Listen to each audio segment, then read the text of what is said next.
దేవుని నామాన్ని మహిమ కాక మరక్షర కృష్ణ భాగ్యం దేవార్థులు మనకు అందించడానికి దేవుడికి వందనాలు చెల్లిస్తూ వాక్యభావానికి వెళ్దాం. ఈ దినం ముందు మనం గళితీయులకు రాసిన పత్రిక 1వ అధ్యాయంలోని కింద వచనాన్ని మనం చూసినట్టయితే పౌలు భక్తుడు ఏం చెప్తుంటాడంటే, మీరు ఎందుకు అంత త్వరగా ఎలా నా బోధ నుంచి మీరు తప్పిపోయి వేరే బోధకు మీరు అలవాటయ్యారు అని మాట్లాడుతుంటాడు. హల్లెలూయా.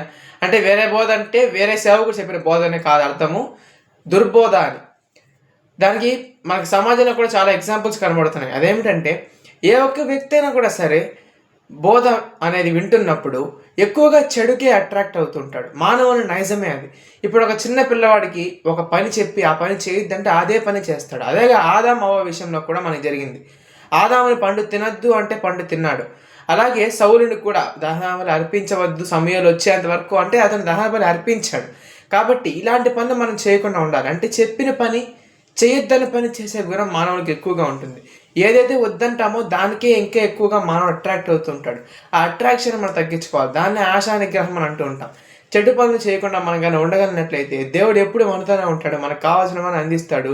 ఆయన బోధ మనం వింటే మనకు కావాల్సిన లాభాలన్నింటినీ మనకు దేవుడు అందిస్తాడు. కాబట్టి దుర్బోధ జోలికి వెళ్లకుండా, చెడ్డువాడి జోలికి వెళ్లకుండా మంచి బోధలో మంచి దేవుని ఎద్దు ఉందాం. ఈ వాక్యం దేవుడు దీవించి ఆశీర్వదించింది కాక. ఆమేన్.